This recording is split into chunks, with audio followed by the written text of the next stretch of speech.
Olá, amigos do YouTube, amigos do Facebook. Esta semana, muitos estão esperando coisas acontecerem, coisas muito importantes, profecias talvez. Mas eu tenho uma pergunta para você. Responda aí.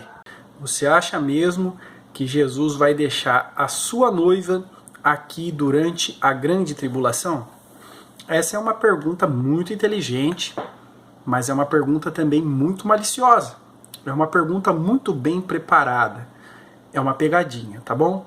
E as pessoas não entendem e não percebem que essa é uma pegadinha um tanto quanto maliciosa. E com um objetivo prático. É de fazer as pessoas pensarem da maneira pré-tribulacionista. Fazer que as pessoas pensem que serão arrebatadas antes da grande tribulação, tá? É uma pergunta perigosa. E é por isso que a grande maioria das pessoas são adeptas aí do pré-tribulacionismo. Essa pergunta ajudou bastante. Mas nós vamos desvendar, fazer com que você entenda o que há por trás dessa pergunta. Quando você faz essa pergunta, você acha que Cristo deixaria a sua noiva? Duas coisas acontecem imediatamente na cabeça do cristão. A primeira coisa é: você acha que Jesus deixaria? Então, na sua cabeça, imediatamente, você se põe a fazer uma análise do caráter de Cristo, tá? Você se põe a fazer uma análise de quem é Cristo. Se você conhece Cristo, você vai saber qual seria a atitude dele. E o que a Bíblia nos apresenta de Cristo? O que a Bíblia nos fala de Cristo?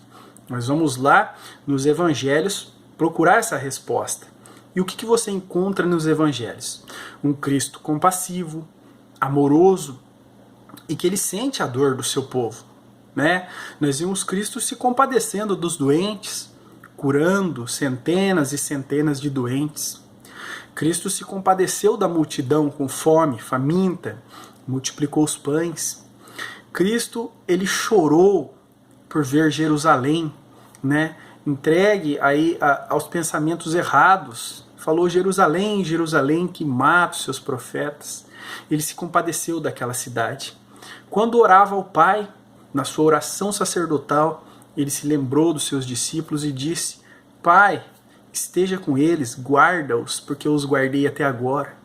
E Cristo, compadecido ainda, sentindo ali ao sofrimento que passariam os apóstolos, os seus discípulos, os primeiros integrantes da igreja de Cristo, ele disse: eu vou para junto do meu Pai porque eu tenho que ir, mas eu enviarei o Consolador, o Espírito Santo. Então, esse é o primeiro pensamento que você tem. E pensando dessa maneira, é claro que você vai concluir imediatamente que Cristo não deixaria a igreja. Isso é natural, né? Porque você tem milésimos de segundo para pensar tudo isso e formular uma resposta. É claro que a resposta vai ser: não, Cristo não deixaria a igreja. E outra, essa pergunta envolve também relacionamentos pessoais. Por exemplo, como se eu deixaria a minha esposa? Deixaria a minha esposa? Claro que não. Se eu pudesse escolher entre eu e ela ficar na grande tribulação, claro que eu escolheria eu e deixaria ela livre. Se tivesse que escolher entre morrer eu e ela num assalto, claro que eu escolheria eu morrer e deixar ela, poupar a vida dela. Então, isso te faz pensar dessa maneira. É uma pegadinha muito astuta e inteligente. Dessa mesma forma, agiram também os fariseus religiosos no tempo de Jesus. Lembra daquela passagem da mulher adúltera? O que eles disseram? Olha aqui, Cristo, trouxemos aqui uma mulher adúltera, surpreendida em flagrante adultério. A lei manda matar.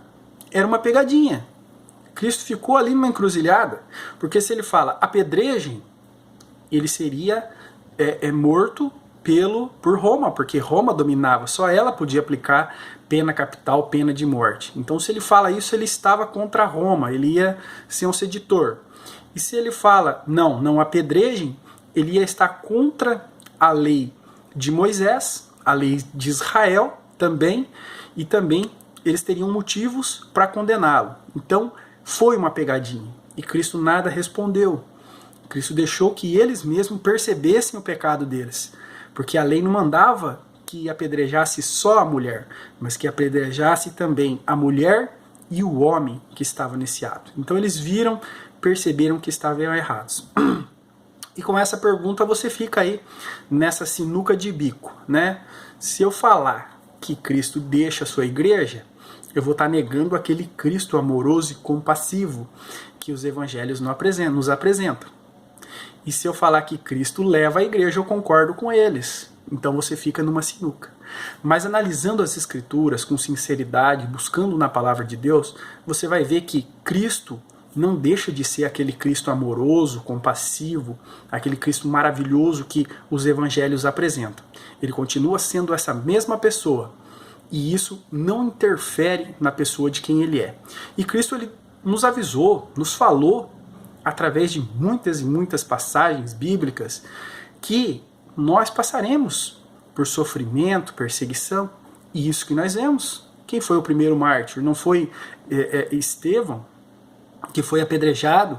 Desde o primeiro, dos primeiros irmãos já foram perseguidos, mortos, decapitados, e durante toda a história foi assim.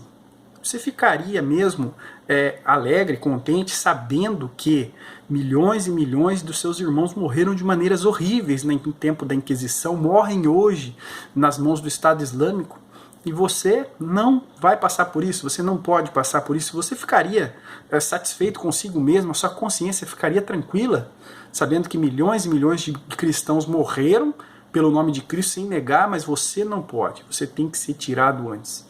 Isso aí não condiz aí com a realidade bíblica, com a palavra de Deus, tá certo? Eu poderia também usar esse argumento de fazer uma pergunta maliciosa para você. Os pré-tribulacionistas não fazem isso. Nós poderíamos perguntar também o seguinte para você. Você acha mesmo que Cristo, durante as bodas, o coração dele estaria tranquilo, ceando com a sua igreja, sabendo que uma grande parte dela está na grande tribulação? Que os judeus, os 144 mil fiéis, que a igreja, que aqueles crentes que ficaram, Cristo estaria em paz nessa boda, sabendo que a sua igreja está aqui sofrendo horrores?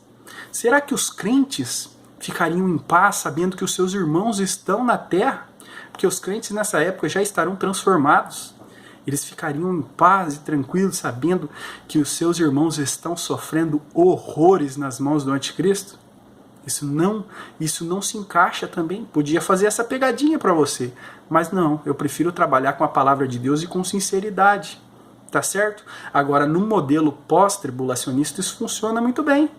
Cristo se assenta para ceiar, para comemorar, depois que ele derrotou o anticristo, o falso profeta, o seu exército, depois que ele instaurou o seu reino e ressuscitou todos os seus santos, e todos estão com eles, desde o primeiro até o último crente, está na mesa junto com ele.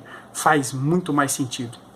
E eu quero ler algumas passagens bíblicas que mostram que Cristo nos advertiu, ele nos avisou que seria assim, tá certo? Porque não pode ser o servo maior do que o seu Senhor. Se Cristo padeceu, por que nós não? Se Cristo sofreu horrores, por que nós não? Mateus, capítulo 10, versículo 24 e 25. Eu peço para você que leia todo esse capítulo que trata desse assunto. Olha aqui, ó. Não é o discípulo mais do que o mestre, nem o servo mais do que o seu senhor. Não basta o discípulo ser como o seu mestre e o servo como o seu senhor. Então, nós não somos mais do que Cristo, mas para nós a nossa felicidade é ser como ele. E o que nós conhecemos dele é que, além de amoroso e compassivo, ele também sofreu, padeceu afrontas, perseguições, e quando era humilhado, não reagiu. Quando foi esbofeteado, não devolveu, ele deu a outra face, tá? E aqui o finalzinho diz o seguinte: se chamaram Beelzebu ao pai de família, quanto mais aos seus domésticos. Se tudo isso fizeram com Cristo, você acha que com você seria diferente? Tá certo? Será que Cristo deixaria sua noiva padecer tudo isso? Mas o Pai, o Deus Jeová, Criador de todas as coisas, ele suportou ver o filho dele sofrendo tudo isso. Isaías 53 diz que agradou ao Senhor vê-lo enfermar sendo moído, porque dessa forma ele estava conquistando o único meio de salvação que o homem pode alcançar, que é através do sangue dele. Tá certo? E no Monte das Bem-aventuranças, Cristo lança uma bem-aventurança para a sua igreja, para os seus discípulos. Olha aqui, ó, no Evangelho de Lucas, no capítulo 6, vamos ler dos versículos 21 a 23 aqui, olha aqui, ó. Bem-aventurados vós os que agora tendes fome, porque sereis fartos. Bem-aventurados vós que agora chorais, porque haveis de rir. Bem-aventurados serei quando os homens vos odiarem e quando vos separarem, e vos injuriarem e rejeitarem o vosso nome como mal por causa do Filho do Homem. Folgai nesse dia, exultai, porque eis que é grande o vosso galardão no céu, pois assim faziam seus pais aos profetas. E o que Cristo chorou lá em Jerusalém, que os pais, os antigos, faziam com os profetas? Eles matavam os profetas. E Cristo falou que bem-aventurados serão aqueles que morrerem por ele, porque grande será o vosso galardão. É isso aí, meu amigo. O soldado, ele só recebe uma medalha quando ele vai para a guerra. Ele só recebe honra ao mérito quando ele sofre, quando ele batalha, quando ele luta. O bom soldado não foge da luta. Pelo amor que ele tem à pátria dele, ele morre, ele dá a sua vida. Então como é que vocês querem receber um grande galardão no céu se vocês não estão dispostos a lutar, a enfrentar, a estar na batalha? E Cristo, em momento algum, nos ensinou a fugir da batalha. Em momento algum, ele nos ensinou a mentir para escapar da morte ou da aflição. Ele nos disse o seguinte: bem-aventurados sois vós, porque grande é o vosso galardão no céu. Esse é o ensinamento bíblico. E para encerrar o vídeo, eu quero ler ainda mais um último versículo, que é um versículo que os pré-tribulacionistas adoram, tá? Então nós vamos ler ele aqui. Apocalipse, capítulo 2, versículo 10. O Senhor Jesus falando à igreja de Esmirna. Ele diz o seguinte: não temais das coisas que hás de padecer. Eis que o diabo lançará alguns de vós na prisão, para que sejais tentados, e terei uma tribulação de 10 dias. Então, Cristo disse à igreja de Esmirna que ela sofreria uma tribulação, que o diabo os tentaria de uma forma horrível, tá? E essa tribulação seria de 10 dias. Não está falando da grande tribulação que dura 7 anos, tá certo? E no finalzinho desse versículo ele diz o seguinte: ser fiel até a morte, dar-te-ei a coroa da vida. A coroa da vida aqui não quer dizer salvação, porque a salvação não é um prêmio. A salvação ela é dada de graça. É pela graça, é pelo favor de Deus. Então você não pode ganhar a salvação por ser fiel. Salvação, ela vem da obra do sacrifício de Cristo. Então ele fala, ser fiel até a morte. Não é ser fiel até o último dia da sua vida. É ser fiel quando você tiver uma arma na sua cabeça, uma faca no seu pescoço, uma corda no seu pescoço. É ser fiel a Cristo até esse momento. E você vai receber um galardão, a coroa da vida. É uma recompensa para você que não negou o nome de Cristo até o fim. Compartilhe esse vídeo, deixe o seu like, me ajude aí a divulgar essa mensagem tão importante, porque os pré-tribulacionistas, eles ficarão para a grande tribulação e, infelizmente, despreparados, mas nós estaremos aqui para ajudá-los. Um abraço, fique na paz do Senhor Jesus.